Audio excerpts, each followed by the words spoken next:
Oh, Oh, wow. It's all fancy now and it actually tells you. Yeah. Leave Understood. meeting. They must have had something legal happen where I didn't know where it was being recorded. Now they have that thing in there. Zoom upgrade. It's funny.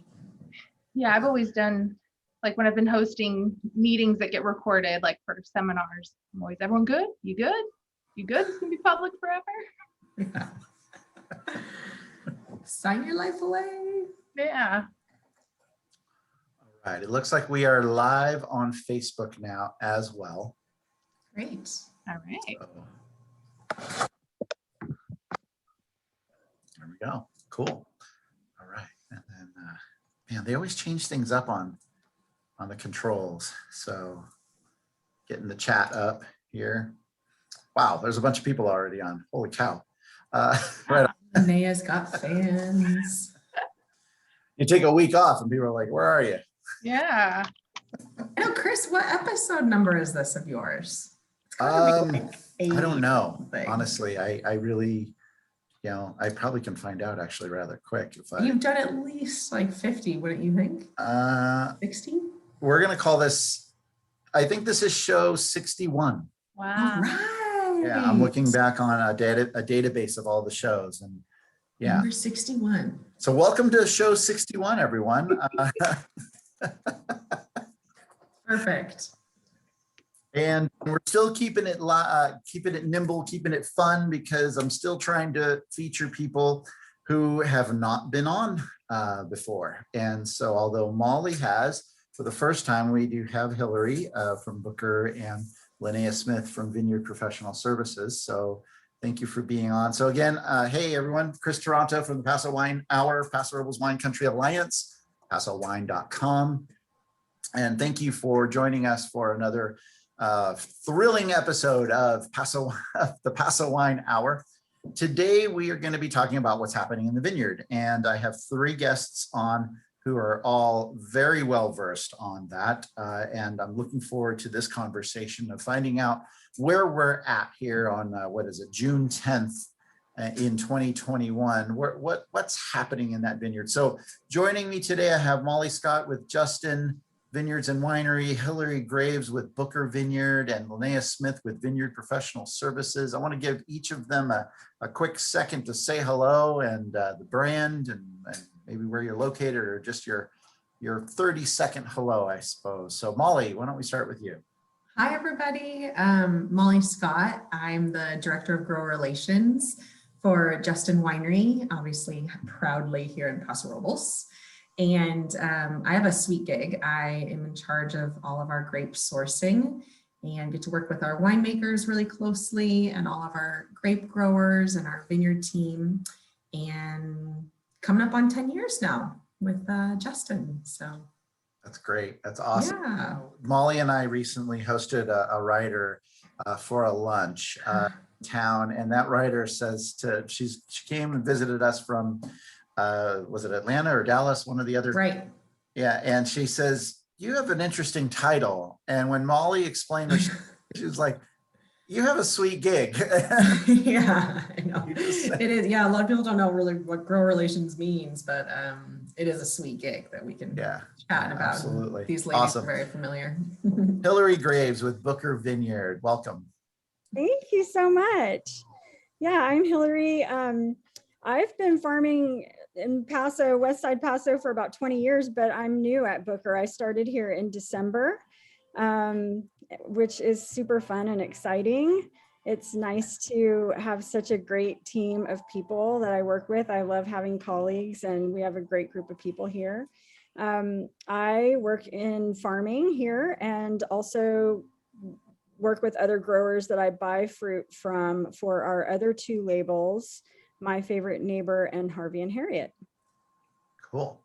Excellent. We'll get into a little bit of what that all means here in just a little bit, but I know, Hilary, we've known you for so many years, and always exciting to see what you are a part of in this community, because it's been a lot more than just farming grapes too, because you've been Farm Bureau and other things like that always make an impact on the local community. Yeah. Linnea Smith with Vineyard Professional Services. Hello. Hi, everybody. Yeah, happy to be here. This is exciting, the first time, and to be here on an all-female farming panel. Like, that's so cool. Yeah, I'm with Vineyard Professional Services. We're here on the Central Coast, mostly Paso, Southern Monterey County, and we do custom farming for vineyard owners all over the area. And I'm the Chief Operating Officer, so I get to work on all of the ranches and with all of the vineyard managers. And yeah, it's pretty great. Cool, awesome. And I think we've had Randy on before from VPS, and now you, and exciting to have you a part of this. And you mentioned an all-female panel. So I've had Molly on, as I mentioned before, for this very subject, actually, is what's happening in the vineyard, because I think it's kind of fun to check in over the year. We have some really interesting topics as we go. Our last one was on the Adelaide district. Next week is a cool one too that I'll get into later. But Molly, I should start with you. As you've been on before, you're so articulate with what's happening, and your fingers in a few different vineyards in town. And so it's nice having you come back on. All this full disclosure, she's also the chairman of our board. And so it's nice to have chairman of our board on. But anyway, it's always great having you on. I want to ask you, what's happening? Where are we right now in the growth cycle of vineyards? Thanks. Yeah, no, pleasure to be back, especially with these lovely ladies. So right now, the beauty of farming is that it's not that black and white, right? It's always changing, and each ranch is kind of in a different phase. And I think that's definitely the case this year, meaning we are currently in bloom. And some areas are a little bit further ahead with fruit set and actual berry sizing. So rule of thumb in Paso Robles is that the frost season can typically kind of occur well through Memorial Day. So thank goodness we are at June 10th, but I will be quite frank that even last weekend was very cold and windy, all not the quite ideal weather we want to see for bloom. So here's a shot I took just of some Cabernet Sauvignon, where you can actually see obviously the bloom taking place and the caps starting to come off. It's been a long bloom period. I don't need to ramble on because I can let Hilary and Linnea and you guys jump into, but comparative to last year, where we saw bloom take place what felt like in 10 days, it was dreamy last year. It was smooth, quick, quiet, very peaceful. I feel like we're going on, what guys, 3 weeks now, 4 weeks? Which is common for our area, but yeah, so we're in the thick of it, and this is obviously the most critical stage where we want really just a lot of stabilization for the vineyard so that these berries can set and not have too much shatter, which we can talk about, and then of course obviously lead to berry sizing and the growth of the cluster. That was a little long-winded. I mean, it has been windy. Really windy. I feel like it's been extra windy. Like we're in June and it feels like it's April winds. I think so. I agree. I think it's been incredibly windy and cool, and windier earlier throughout the day, where we can kind of see it usually in the afternoon, but I feel like the wind's been picking up 10, 11 a.m. Yeah. What do you guys think? Yeah, I agree. It's been, I think, windier than usual, earlier than usual, like Molly said. Also, I don't know about you guys, but I'm not joking when I tell you this is the first time in like probably the last 3 days I've taken off my Patagonia down puffer. It has been freezing outside. I mean, I'm always cold anyways, but still, it's just been so cold. We have to keep it relative to our viewers, right? So it's been cold, but it's still like 67. Yes. But I grew up in Hawaii, so I have a very small window of comfort when it comes to heat. But yeah, and then also I don't know, I feel like the weather just has been not ideal during bloom. I was a little bit worried about it, but then it's, you know, what can you do? It's Mother Nature. Just roll with it, right? That's why we keep doing it. And then Molly, you shared another picture. I want to bring that back up. Sure. Looks like you're doing what, some shoot thinning or something right Oh, now? yeah, this one's a little intense. I had to take it because it was so crazy. So this obviously looks like a tornado blew through, right? It looks dramatic and disastrous. You know, you think something went wrong, but in fact, that is what we call shoot thinning. So farmers can kind of take either route. There's some that will shoot thin prior to bloom. There's some that want to get through the frost season a little bit as like an insurance policy, and then thin after bloom to kind of ensure that they still have a crop or enough fruit has set. So that's the case here. So obviously a lot of growth in this cab block, and the shoot thinning has taken place. So they're looking for short shoots, non-producing shoots, laterals, and leafing. And at this point, you're almost kind of just going for all of it if you're sending the crew through. But this one, it was a little too aggressive, actually. So to kind of give you a relative idea, I mean, you know, this vineyard should be producing about 5 tons to the acre. And for how much they removed, we kind of followed behind the crew and counted clusters. And it was like, whoa, okay, this is now down to a 3-ton crop. So it's very impactful how quickly crews can do their job. And that's why it takes really good follow through. So we work closely with our growers on there. So when they say, hey, we're going to start shoot thinning, we're right behind to make sure that it's not too much or if it's enough. Yeah, so here's an inside shot where you can see actually these are still in bloom. And it gets to a point where there's so much ground to cover that the crews have to start, right? So in here, you can still see there's kind of a lot of laterals to pull, and the clusters are kind of still going through bloom. And it was just very crowded inside there and a lot of crisscrossing of shoots that needed to be addressed. And what variety is that one? That was Cab Sauv. What cab? Yeah, Clone 4. So, yeah. We didn't have a whole lot of rain this past year. And I'm curious, and I might toss this over to Linnea. I mean, talk a little bit about what's happening right now in the vineyard, but also since you're managing so many ranches out there, I mean, what are you seeing as far as with this kind of relatively light and slightly dry winter out there in the vineyard right now? Yeah. Well, it freaks me out sufficiently. It's really dry, and I'm, you know, dry for a year is one thing, dry for many years is another story, and recharging our groundwater, and that's a whole other concern that's in the back of probably all of our minds. But as far as this season, you know, I think the first thing we saw from lack of rain was kind of slow shoot growth. Everything was just not wanting to get up and go. And so it was a really slow March, April, early May, and then things kind of found their stride and have been going now nice and strong.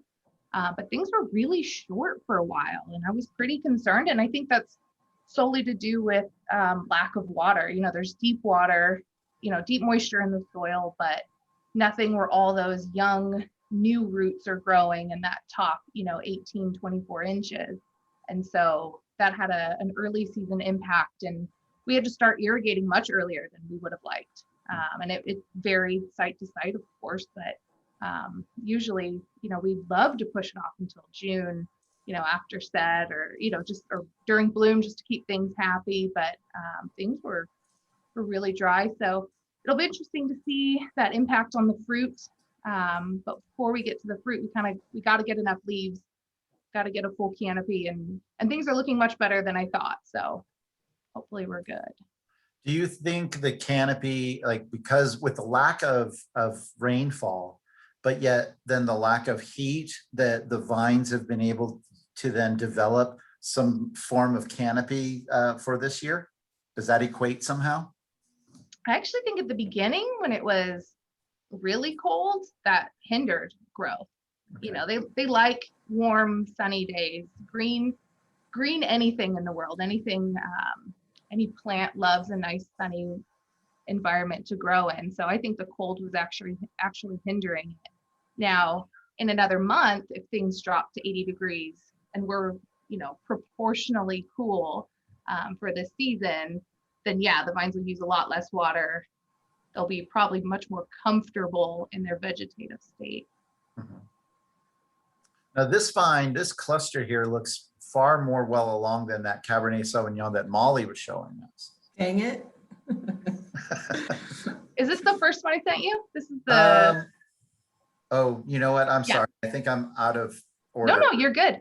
That first one was Monterey County Chardonnay. So it Oh, absolutely that makes me should feel better. Okay. be Okay. a lot further Wait. along. I'm sorry. There. Yeah. Monterey County Chardonnay. Here we go. Yep. Yep, that stuff's a solid 2.5, 3 weeks ahead of, Paso cab. So Sure. that's always my indicator ranch. That's when everything starts. How far north from Paso is this? This is in like the Greenfield area around the Arroyo Seco River. Okay. So definitely a different climate, and definitely, I mean, the soil looks somewhat almost the same in that it looks like it has I see some white flecks in there that could potentially be a little bit of that calcareous stuff that we have here. But is it far different of a soil than what we have mostly around Paso? Oh yeah. Yeah, it's all sand because it's right up against the river. Riverbed. So yeah, it's all A little bit more alluvium. alluvium, yeah. Yeah, cool. And then it looks like a little bit of elevation even to some extent here. Yeah, this is East Side Paso, Merlot. So you can see there's a bunch of clusters in there. It looks like one giant cluster, but it's not. It's not as impressive as it looks. But yeah, that's another kind of early season first to set. It's definitely high on a hill, nice sunny exposure. So those are doing pretty well. Yeah. And then as we keep going, you have, this looks like it might have been a little earlier in the season, or is this current? New planting. Yeah, that was 2 weeks ago. And I just wanted to show, this is a young vine. So this is only, I think, a third leaf this year. And so they're just starting to put their cordons out. And this is on off Vineyard Drive. And I just kind of wanted to show our cover crops dying off really early. That's the drought callback. We cultivated every other row to try and eliminate competition and mow everything down nice and low so that every ounce of water that's in the soil is going to those baby vines. They can thrive. Can we talk about that for a second? This has Yeah. been crazy. So I would say vertebrates and wildlife are very out and present, right? Because all of the grasses, the hills are dry. There's nothing for them to feed on. Obviously, there's not much in the creeks. And I have never seen such significant kind of squirrel, deer damage, pest damage like we have so far this early in the season, obviously, because they're attracted to come out and eat your nice new growing tips. What do you guys think? Have you seen quite a bit of damage? Totally. And the squirrels are just like, I don't know how they can be that prolific. Yeah. Yeah. Like, I mean, it's scary. And I think that just reflects for everyone watching, obviously, since we had little to no rainfall, usually in Paso Robles, or let's even say California as a whole, we're usually fortunate enough to at least keep our hills kind of green till July.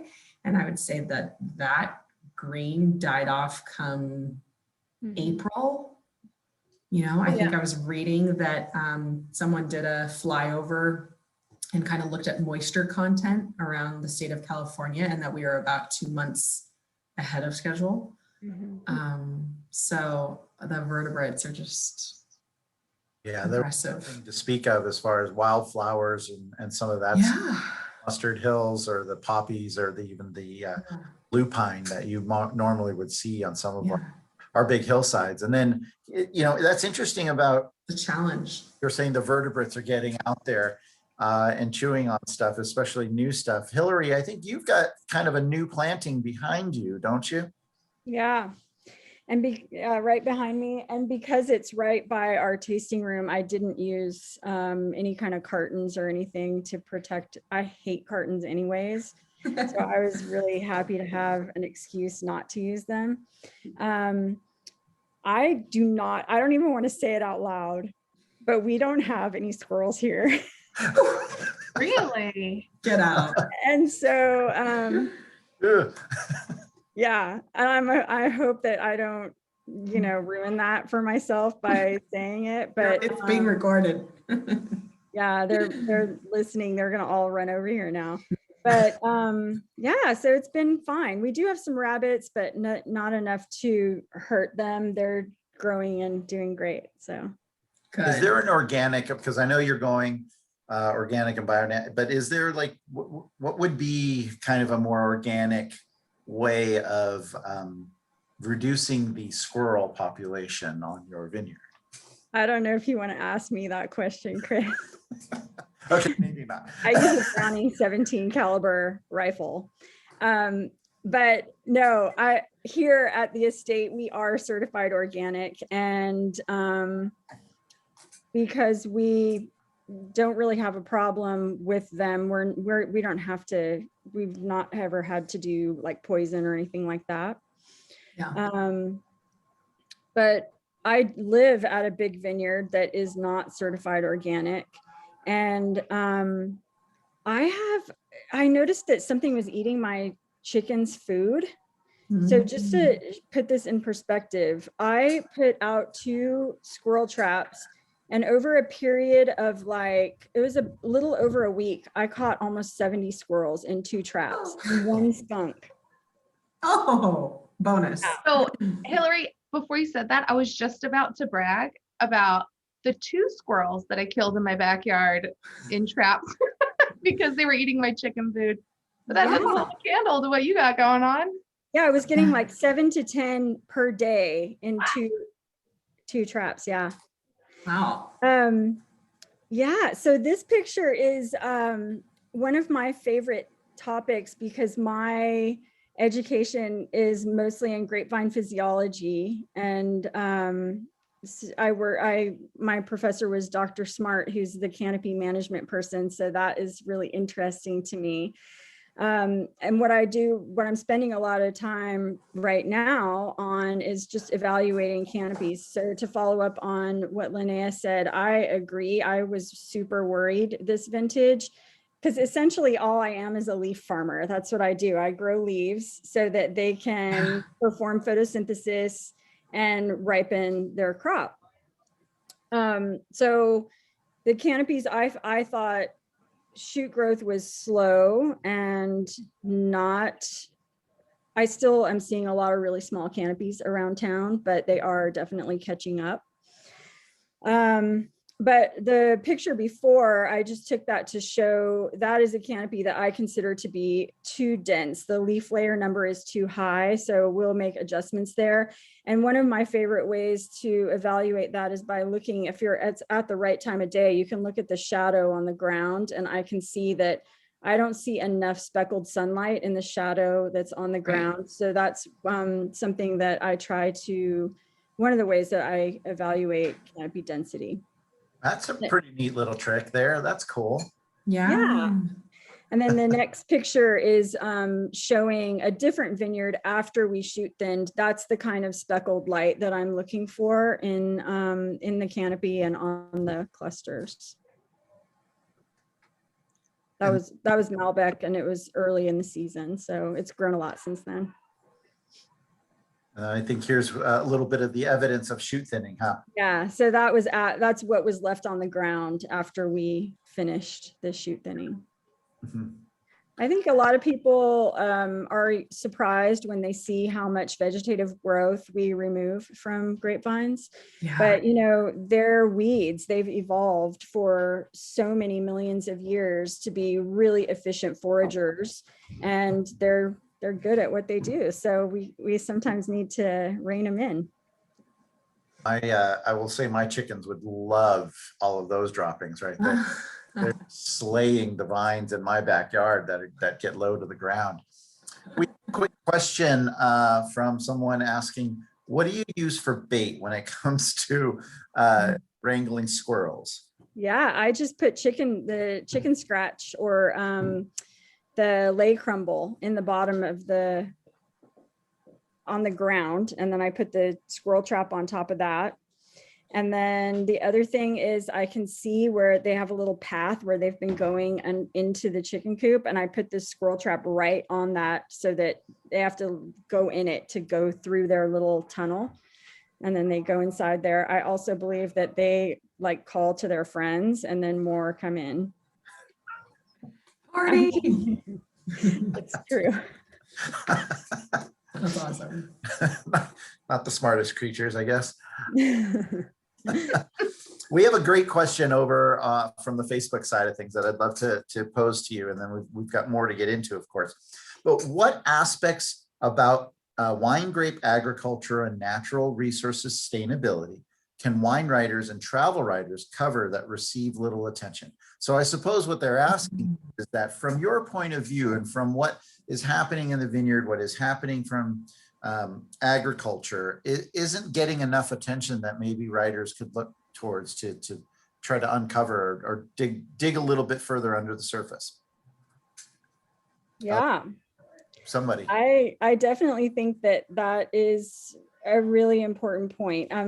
So many of you know that I also serve our community as president at San Luis Obispo County Farm Bureau. And in that role, I try to spend a lot of time educating people about the importance of agriculture and all of the things that we do as farmers to try to change or turn back the clock on climate change and just all of the things that we are making an effort to correct. I think it's really important to note, and I would like to see more people talking about how farmers have, it doesn't matter what crop we're growing. I mean, we all happen to grow wine grapes, but we have a lot of power to capture carbon in our everyday work. And I think that people don't really talk about how hard we work to do that and to do the right thing, make choices that are soft on the environment. Just because you can't, or a lot of people, aren't certified organic or can't be certified organic. It's a process. It's not like flipping a light switch and then next thing you know, oh, I'm organic now. It's a process and it takes some effort. But I think for the most part, farmers are really working hard to do the right thing. And I trust that about my colleagues for sure. I think we're seeing a lot more people going into at least sustainable farming and working little by little towards maybe organic or biodynamic or even the new regenerative organic side of things. But I think that sustainability isn't just necessarily a marketing term, but it's also talking about sustainability into the future. I mean, we all have kids and we all are, looking to hopefully leave something for them. Linnea, what kind of sustainability efforts and the like are part of VPS's strategies in farming and taking care of other people's ranches or your own ranches for that matter? I mean, that's a huge question. There's so many, there's so many opportunities for it, and there's so many interpretations for it, and how you apply it. What is sustainable on one property is not necessarily the correct decision for the next property. And that's good to know. Explain that a little bit. Yeah. Yeah. Well, let's talk about water. Water is a hot topic. I think we all kind of understand it's an issue. How I water a soil that has 18 inches of soil over bedrock is going to be completely different than how I water a vineyard with a soil of 4 to 5 feet of soil before they hit bedrock. It's different schedules, it's different approaches, when you start, how often, long shots, short shots, if you are treating your water based on your soil chemistry. There's so many decisions in that where you putting an efficient amount on to grow your crop and not waste, it is not the same. It's not the same variety to variety, but if we were to just look at like soil type, it's completely different. So you can't just say, oh, deficit irrigate. Okay, sure. We're all deficit irrigating. We've accepted that. We've been doing that for 40 years. But to what extent and what does that look like?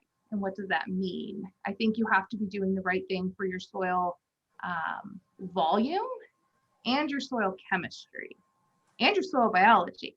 That's a whole other piece that I think doesn't get talked about a lot.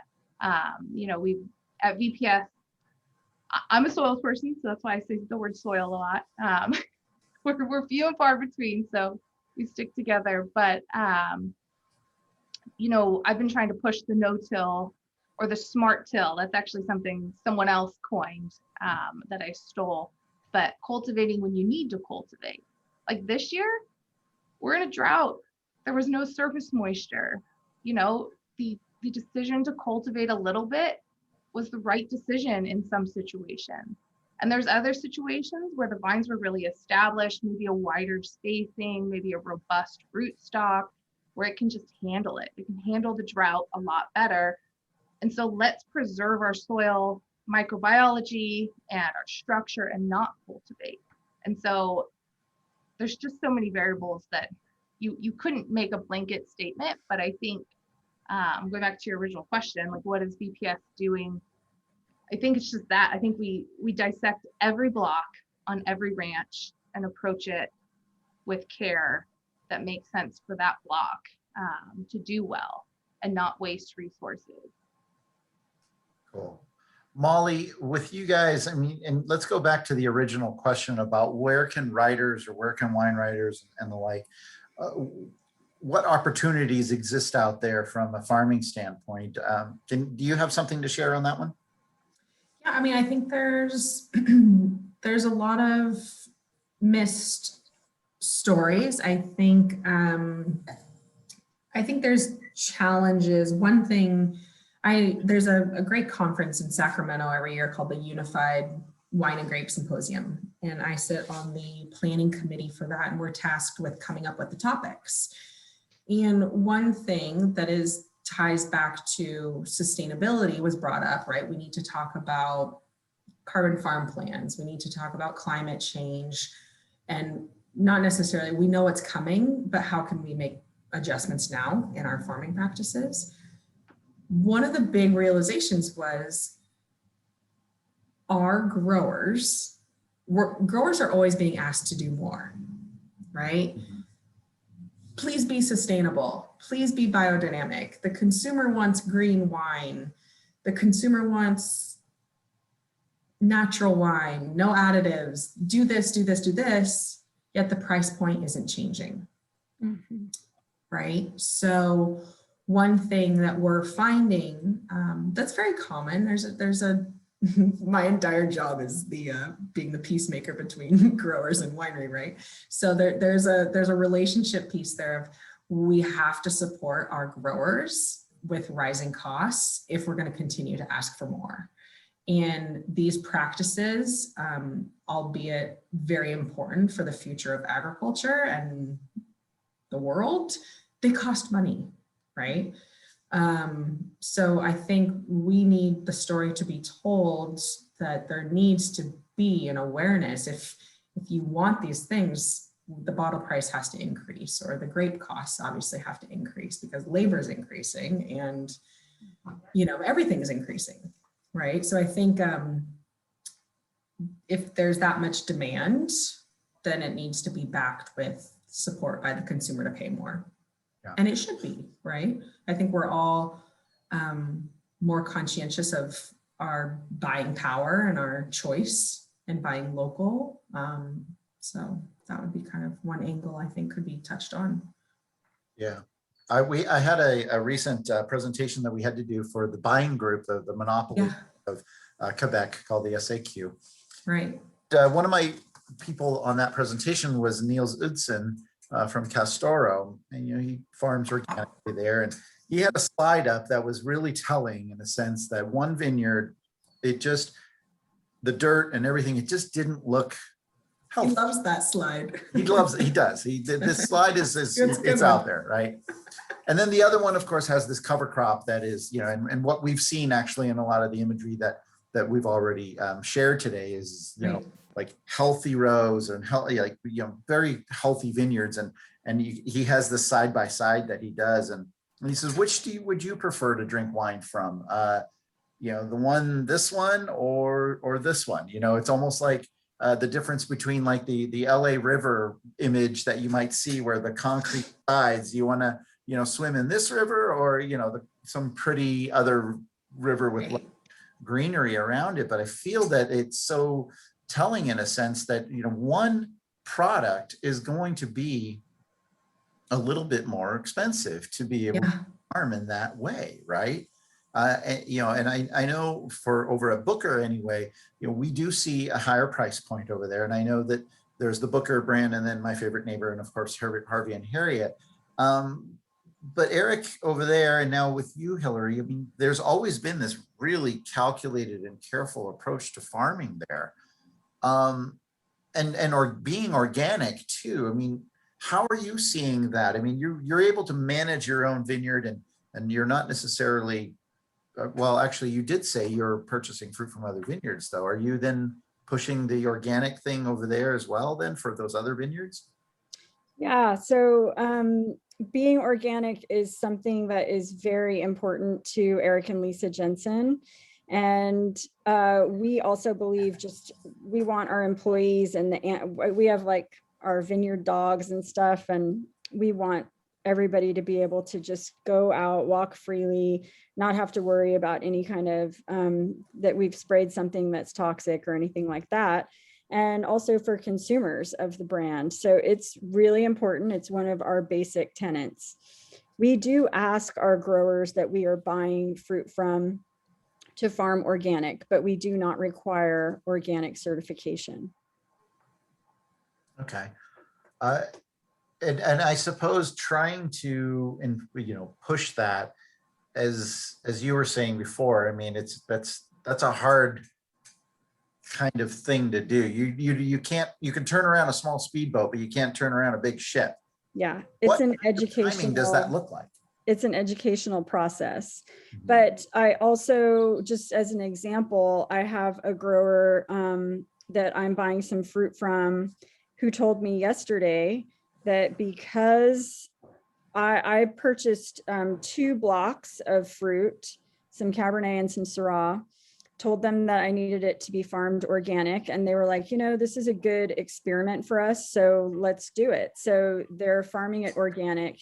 And based on that, this process, starting with me buying fruit from them and asking them to do that, they have decided to transition all of their vineyards. They're not going to be using herbicide in any of their vineyards anymore. So they're using a Clemens and a under the row mower and moving away from herbicide altogether. So that, I think, is a really great example of how it's a process of educating people, asking them to do something that's out of their comfort zone, paying them a little bit more to do it. And then they see, this actually isn't as hard as I thought it was going to be, or as bad, especially right now. 2 things first of all, there's like a big push with consumers to not use herbicide. And then also labor is difficult to come by. So the fewer, of those types of processes that you have to do, it's actually cheaper and better.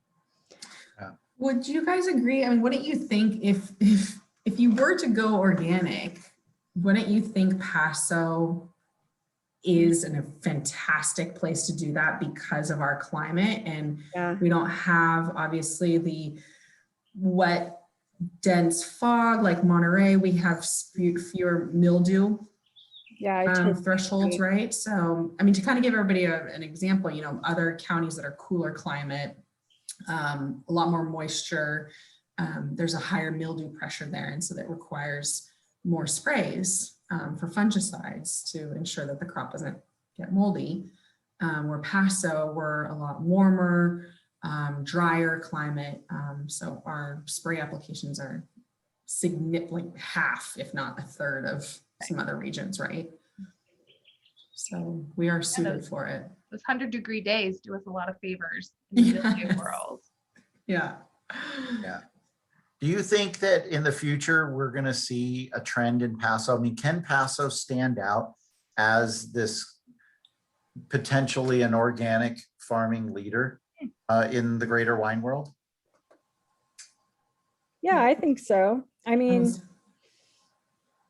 I know it sounds kind of crazy. I think a lot of us are already doing that, but it's just Yeah. kind of hard to get the word out and share the information widely with people so that it's understood.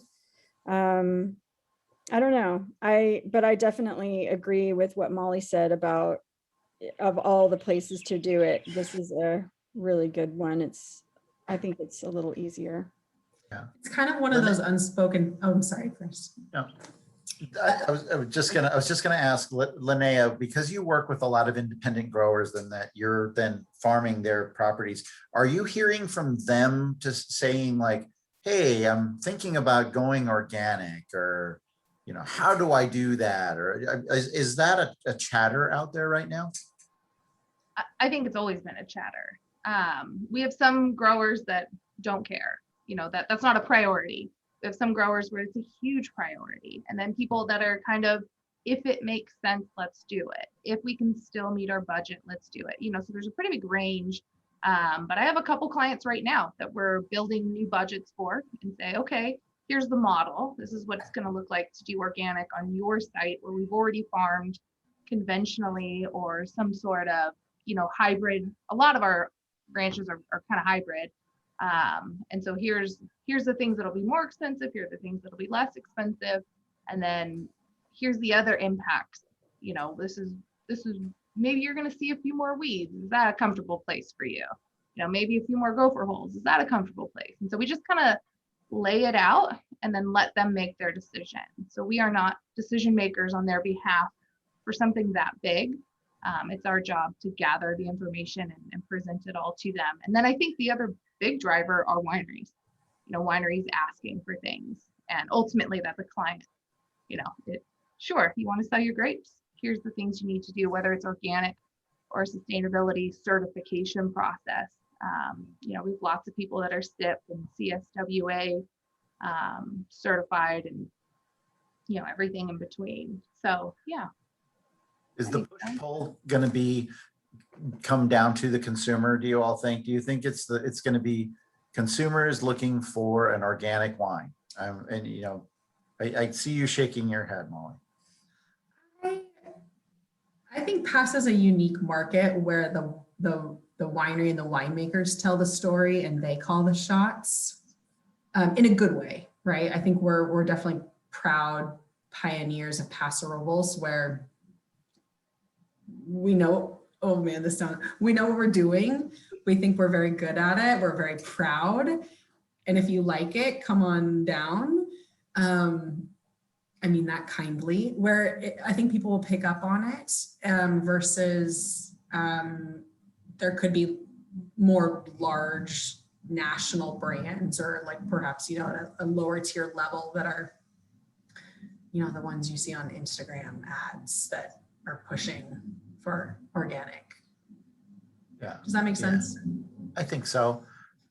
Hilary, when you have as farming organically and have been farming around the area as well, I mean, what have you seen as far as this growth of organic? Because we have Tablas Creek now with regenerative organic. We've got Castoro looking into that. I think Robert Hall is looking into it as well. We've got dynamic all over the place. I mean, what are we seeing as far as a growth in that in our region right now?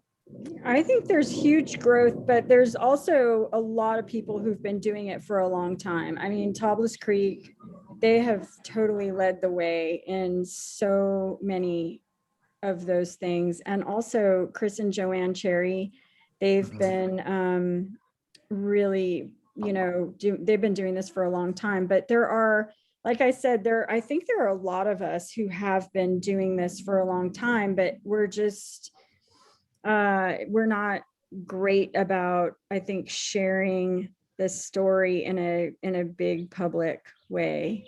It's now becoming a story. Yeah. Yeah. What's missing? What's missing in the language or in the articulation of what it means to grow organically?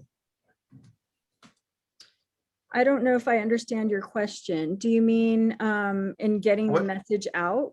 Yeah, like what does the consumer need to understand if they're choosing, say, to purchase a wine that's been grown organically? Because we're not talking about making wine. Okay, well, that's actually, Jason Haas recently did a long blog post that, now that you're asking me this question, I did read it, but I wish I would have studied it so that I could do a better job Don't we of all? answering your question. But he did a really great job of talking about, it's a really big jump to go from from farming organically to making organic wine. Mhm. And just the labeling and the legalities of it. Not to mention, I personally do not like organic wine because to me, a lot of times it's very reductive and stewy, and I'm looking for wines that are fresh and Nice. fruit driven and, approachable rather than like raisiny. I don't know. But Jason did a great blog post about that it explains why I think that's kind of getting to answer your question. I don't know that consumers look for organic on the wine bottle, and it's really difficult to label it that way. So, we're farming organic, but that doesn't mean that you can put it on the label and advertise that, Right. Does that make Yeah. sense? I think so. I think that's where the potential disconnect is that where I guess what I was getting at is that when a consumer is reading something on the label and it says, farmed organically, what does that really mean to them? How is that being explained a little bit more for them to make some sense of it? Because are they somehow confusing it maybe with organic wine, which I think universally Sure. is viewed in a similar way that you're describing it, Hilary. And I think that's probably where that disconnect is that in the industry itself, we probably need to do a better job of articulating what it means to grow something organically and why it matters to the consumer. Mhm. Well, sure. Yeah. Are there many wines that are farmed organically and it says that on their label and then they are hailed in the organic wine section? Yeah. Right. It's a gray area for sure that probably could use, more clarification whether you have the logo on the label or not. We've definitely digressed from what's happening in Vineyard. But that's Weird. okay. That's what this show does. And I think sometimes when you have a little bit of wine in you, that might be where you're going. And come to think of it, so Linnea, what do you have in your glass? I actually have some Adelaida. Yummy. It's Anna's Red, and it is a Syrah Grenache Mourvèdre blend. And it is delightful. Quite enjoying it. Awesome. So this is, a wine show thinly veiled by education, or maybe it's vice versa. It's a show thinly veiled by being a wine. Anyway, we're kind of day drinking while we talk about these things, and so we will digress. I'll share that I'm having a thank you, Molly. Wonderful Justin 2017 justification. It's 65% Cabernet Franc and 35% Merlot. And it is absolutely delicious and just getting better, and thoroughly enjoying it. And I know I did get that as a gift. And so I do thank you, Molly, for that. What are you having from Justin? I'm having our 2020 Sauvignon Blanc. So really tasty. I was kind of bummed this weekend. Saturday is National Rosé Day. So I was hoping to highlight that, but I couldn't find any here at the winery. So I was Everybody drank it already. suffering just fine with some Sauvignon Blanc. Hilary, I was just at Booker last week and tasted through a short lineup.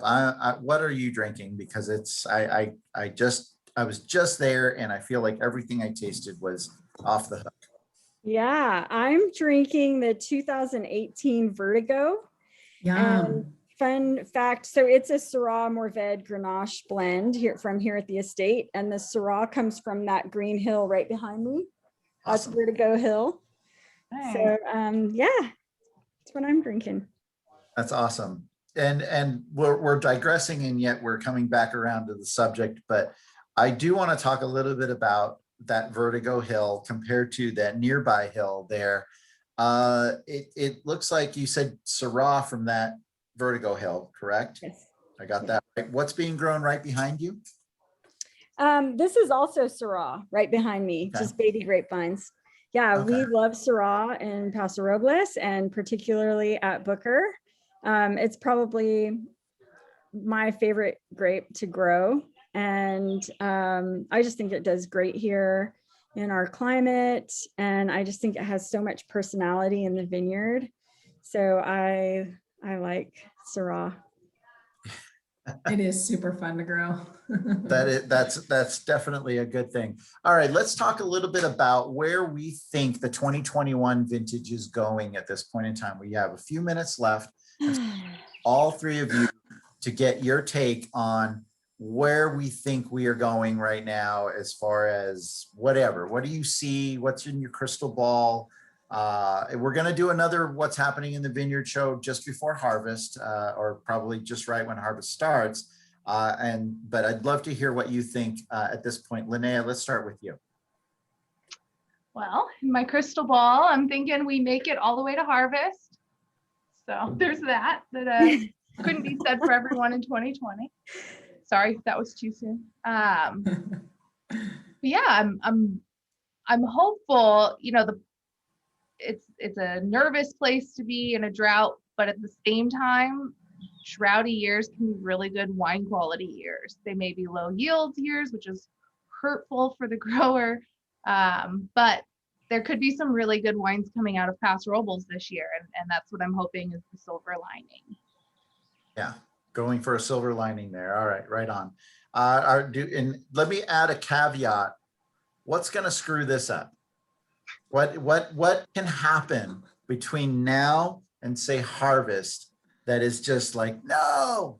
Well, I'm definitely worried about the forecast for the next 10 days, because we'll have this whiplash event of, like I told you, I haven't taken my down puffer off for 3 days, and then next week it's going to be over 100. So that always worries me a little bit, but grapevines are super resilient. So, and yeah, I agree with Linnea. You know, we know that grapevines that are under moderate water stress usually are very efficient at ripening their crop. So I'm hoping that that we have a really good quality also vintage this year.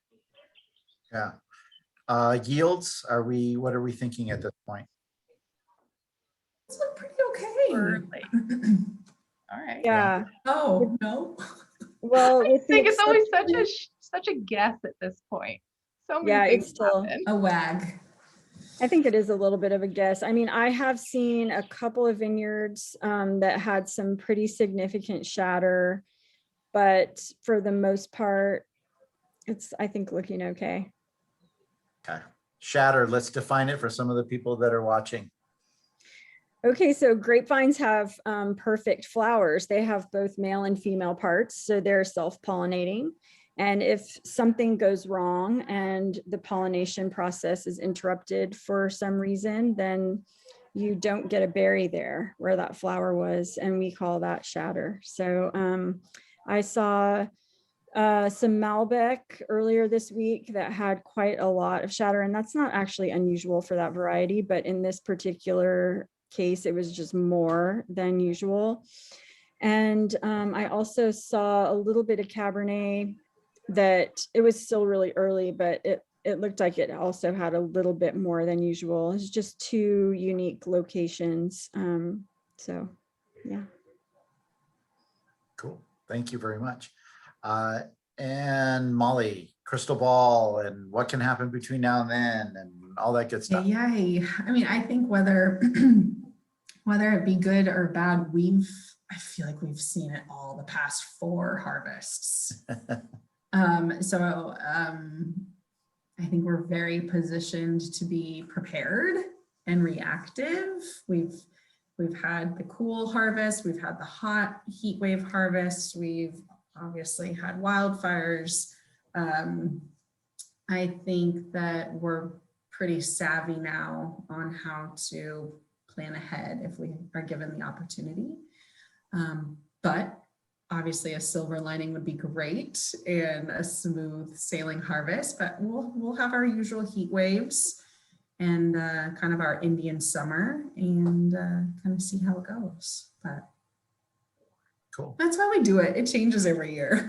It's farming, right? I mean, Yeah, if it it's were the farming. same, then It'd be it'd be boring like a if, McDonald's hamburger, the yeah. difference between one in Michigan and one in Shanghai or something, I suppose. Mhm. Right. It's the same.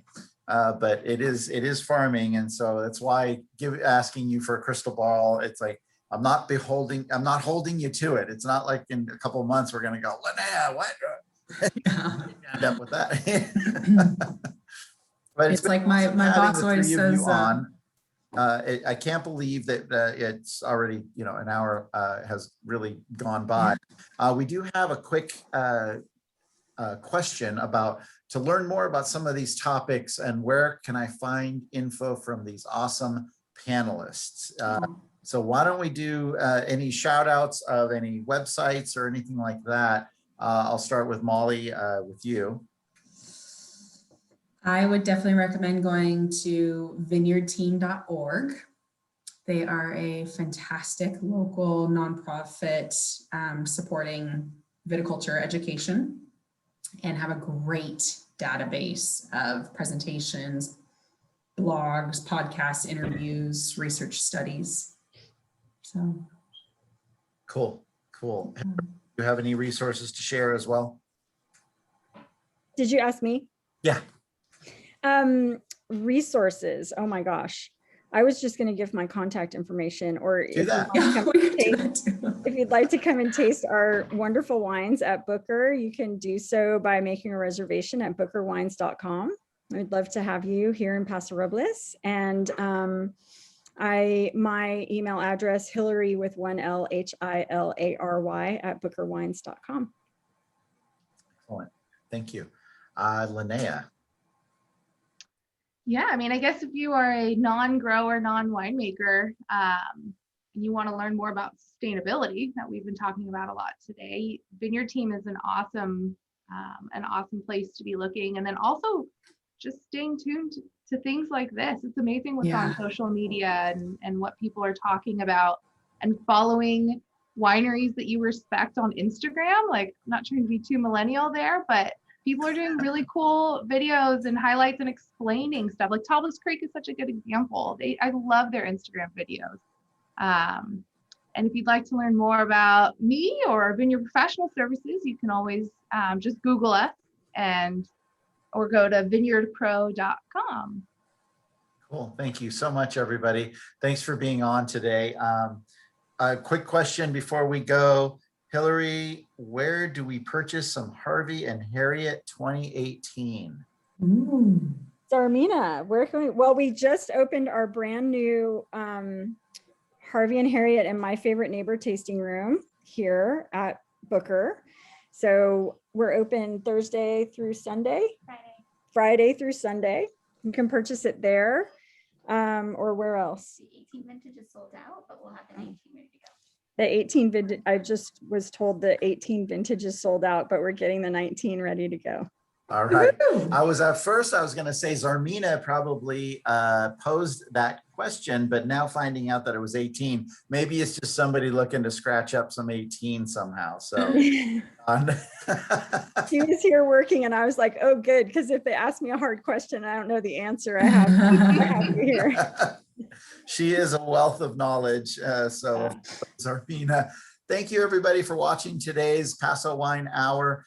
Next week, we are back. We're going to have L'Aventure, Law Estate, and Brecken Estate on. We're going to be talking about it's a fun show in that we partner up with Wine Origins Alliance. They are that global group that ensures there's truth in labeling. And I don't mean truth in labeling when it comes to like ingredients or anything like that. No, I mean truth in labeling from location, making sure that wines that say Bordeaux are actually from Bordeaux or Champagne or Rioja or wherever else, Paso for that matter. And so we're working with that group on this, what's called the Taste-a-thon, where there is going to be a lot of different tastings all throughout the day on that 24-hour time period, all over the world from all these different countries that are going to have their regions, their associations all on doing different tastings. For our part, next week at 3 p.m., we'll have those 3 wineries. I chose them because they also have slightly international kind of leanings or footprints, if you will. And so we'll talk to them about making wine in other places and around the globe, as well as making wine here in Paso. So looking forward to that. So thank you so much, Molly, Hilary, Linnea, for joining me today on the Paso Wine Hour. And go to pasowine.com and check out some future shows as well. So thanks, everybody. Cheers. Thanks, guys. Thanks, guys. Bye, See ya. ladies.